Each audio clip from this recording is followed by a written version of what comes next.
Are we playing plagues bingo? Every time I've given a sermonette recently, I follow some kind of global disaster or conflict. I contributed earlier this year an article on the 75th anniversary of the nuclear war, first nuclear war, Hiroshima, which will be coming up. You'll see that next month in Beyond Today magazine. Now that seems fitting.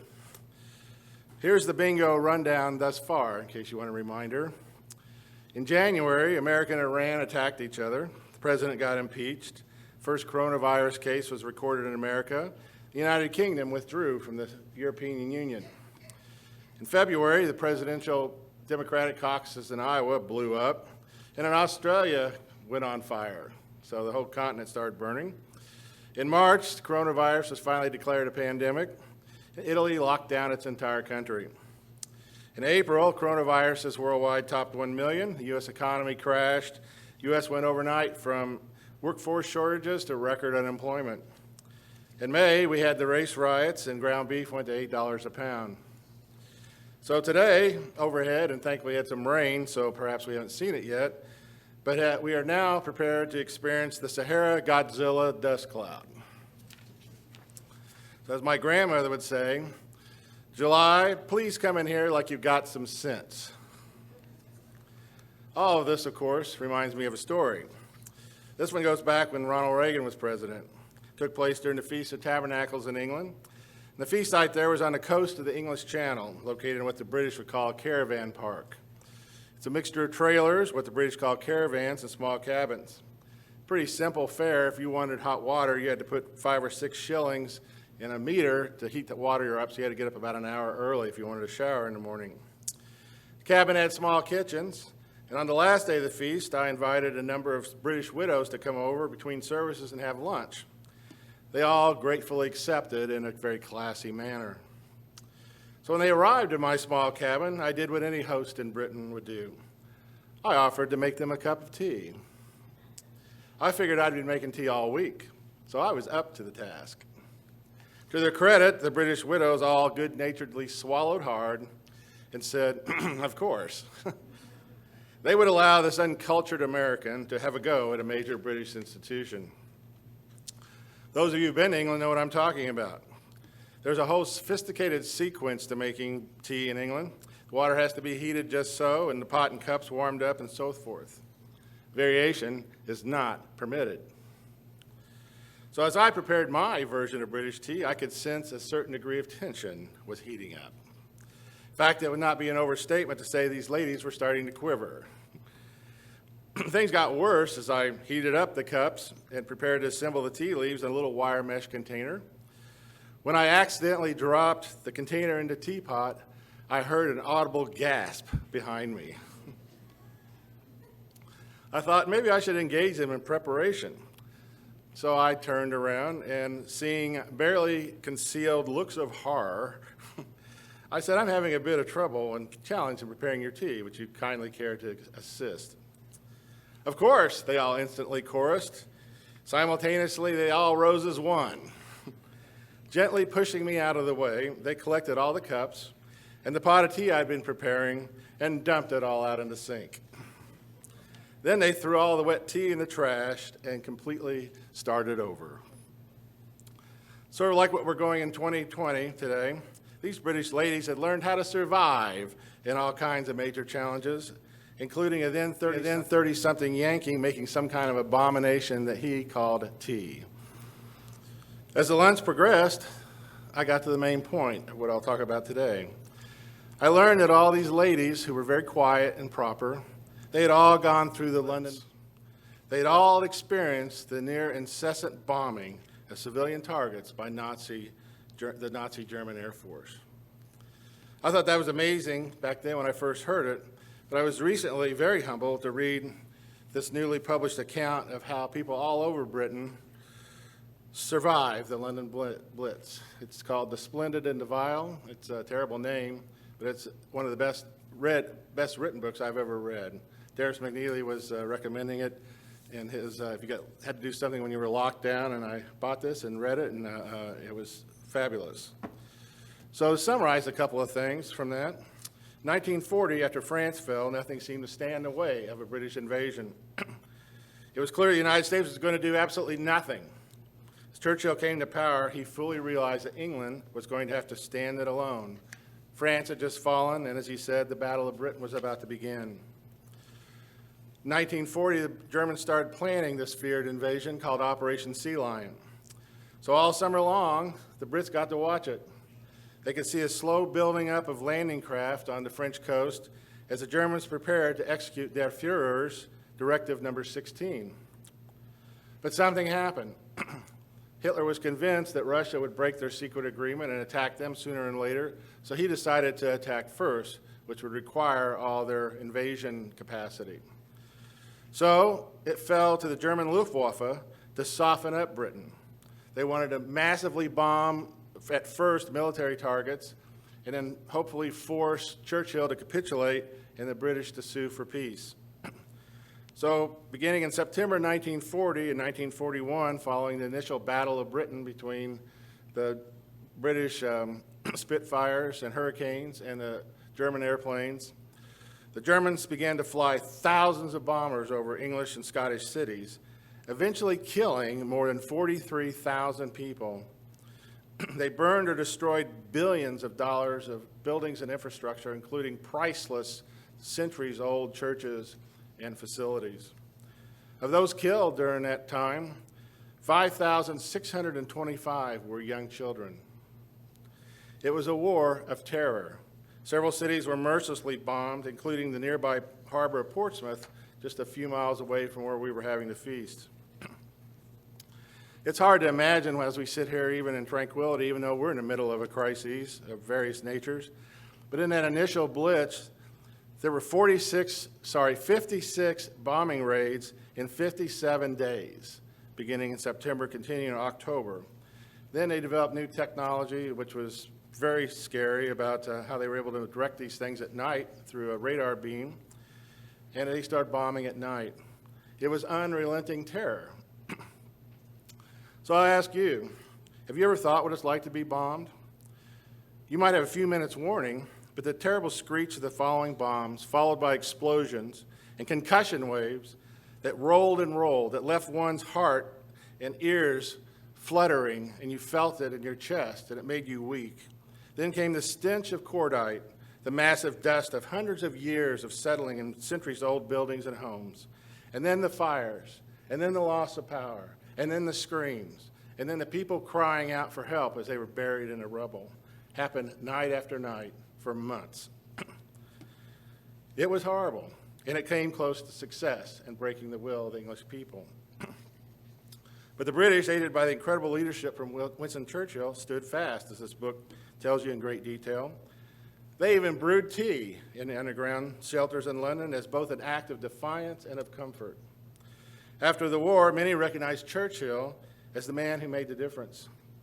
Quote, "The Prime Minister," one cabinet officer wrote, "provided leadership of such outstanding quality that the people almost reveled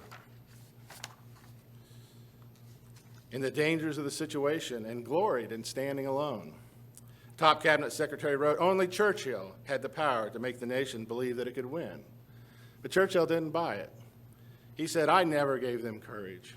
And this is an important point for us.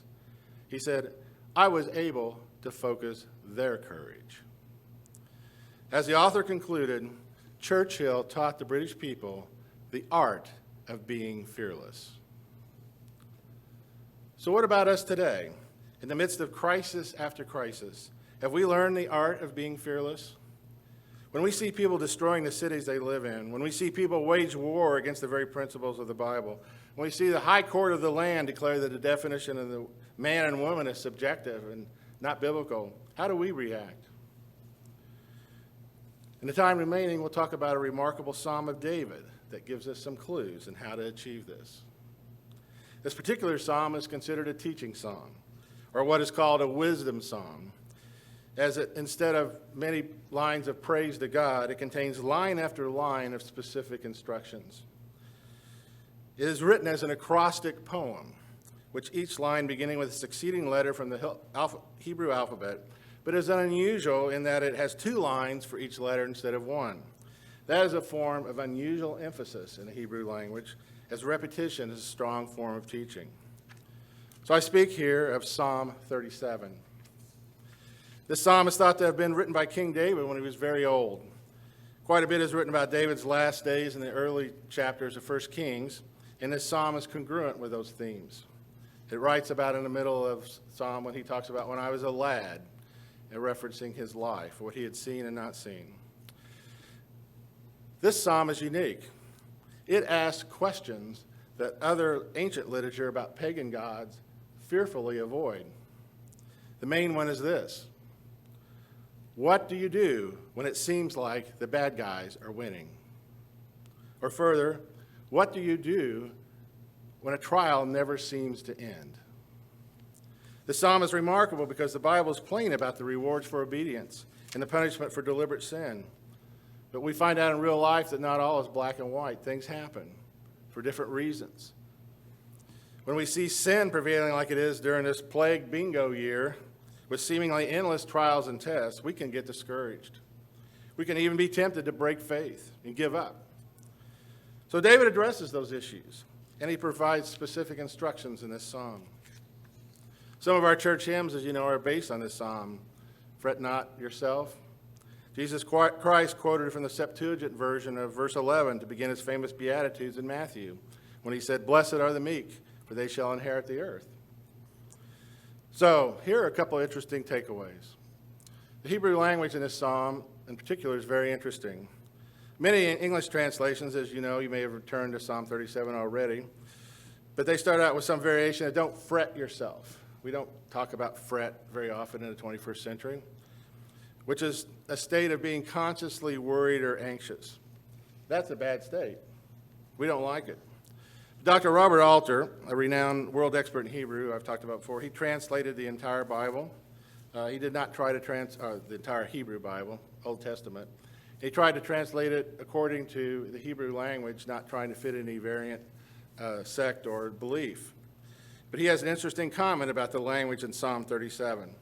He says Psalm 37 is unique for a variety of reasons. He notes this point: the base root of the words used for the English translation of fret actually mean to heat up, to make hot, to heat up. So he translates verse 1 of Psalm 37, verse 1 in this way, quote, "Do not be incensed by evildoers. Do not envy those who do wrong." That English word incensed is quite different from fret. In addition to potentially involving anxiety, which is what we typically associate with the word fret, it reflects slow, smoldering anger or resentment. And both slow, smoldering anger and resentment are killers of spiritual life. They stop us from doing things, and I'll tell you why. That translation makes sense, as in verse 8, we are specifically told to get rid of anger. The English Standard Version, the ESV, translate verse 8 as, quote, "refrain from anger and forsake wrath. Fret not yourself, for it tends only to evil." Alter translates as, quote, "let go of wrath and forsake rage. Do not be incensed to do evil." So being incensed can actually drive us in the wrong direction. So that's a critical point. When I see evil in the world, I can allow myself to get mad. I can get self-righteous. I can say, this should not be this way. And I want to do something about it. As Jamie will tell you, I walk around in a literally incensed state. She says, knock it off. So I have to recover from that. But when I cognitively allow myself to get in an incensed state, my body physically reacts. Allow me to read you a statement about being incensed from the Mayo Clinic. Quote, "when you encounter a perceived threat, such as a large dog barking at you during your morning walk, your hypothalamus, a tiny region at your brain's base, sets off an alarm system. Through a combination of nerve and hormonal signals, the system prompts your adrenal glands, located on your kidneys, to release a surge of hormones, including adrenaline and cortisol. Adrenaline increases your heart rate, elevates your blood pressure, boosts energy supplies. Cortisol, the one that we're concerned about, which is the primary stress hormone, increases sugars and glucose in your bloodstream, enhances your brain's use of glucose, and does a number of things, including curbing functions that would be unessential or detrimental in a fight or flight situation. It lowers your immune system response for days and suppresses the digestive system. It gives you stomach issues. This complex natural alarm system also communicates with the brain that control mood, motivation, and fear. It says something really bad is about to happen. You ever hear this happen to you right before you drop off to sleep? You're really tired, you lay down, and all of a sudden you think one thought, and it triggers just a tiny bit of cortisol, and then you go to sleep about 3 a.m. Of course, that never happens. That only happens to me, right? Okay. But that's good in terms of being prepared for fight or flight. But if we allow ourselves to continue in this state, we allow ourselves to be reacting, and we become mad and raged and become incensed, that can be a bad thing. So as they continue at the Mayo Clinic, the long-term activation of the stress response system and overexposure to cortisol that follows can disrupt almost all of your body's responses and processes. This puts you at increased risk of many health problems, including anxiety, depression, digestive problems, stomach aches, headaches, heart disease, sleep problems, weight gain, memory and concentration impairment. Anybody check any of those off in the last 4 months? Psychology today calls cortisol public enemy number one for physical and mental health. It's because once your body is fired up its fight or flight state, it can take more than an hour for your blood chemistry to stabilize. So no wonder then that King David urges us to, quote, let go of wrath and forsake rage. Forsake means to abandon, to renounce, to give up. Otherwise, if you embrace rage, you become incensed, which is not a good state. So what are we to do, especially during this onslaught of a year called 2020? We know if we want to get air out of a glass, you fill it up with something else, like water. There are many things like moderate exercise, meditation, and the like that can help us dial back the incense. But David, in several places in this psalm, gives us the main key to dialing back the incense, which is the title of my sermonette today, Dialing Back the Incense. Using Dr. Alter's translation here, David tells us in verse 2 to trust in the Lord, to do good, to keep faith, to take pleasure in the Lord, to trust him because he will act. Dropping down to verse 6, we read, be still before the Lord and await him. Do not be incensed by him who prospers. So there's choices here. We can choose not to do this, or we can choose to do something. We read that advice many places in the Bible. Trust in God and he will direct your path. Wait on the Lord. But these can be hard things to do when finances are short, when riots are going on, when personal health is threatened. But that is what this psalm is all about. God, through David, uses amazing, powerful, and graphic language. God says in this psalm that the wicked shall perish, that they will be, quote, gone in smoke, gone. When God says the wicked will wither like the grass, like it says several times in this psalm, everyone living in the Middle East would know what he was talking about. When I lived in Pasadena, like some of you, the foothills north of the city would turn a beautiful emerald green after the winter rains. In barely a month, they would be brown, twisted, and ugly. So it is with the wicked. So it is with people who you think are doing the wrong thing. During this time, I would suggest this is a good psalm to read slowly on one's knees, drinking deeply in what God says to do and believing what he says. While as an acrostic poem, the psalm ends with a unique triple acrostic, which signifies the sense in Hebrew of remember this. Here's how Dr. Alter translates verses 39 and 40 in conclusion.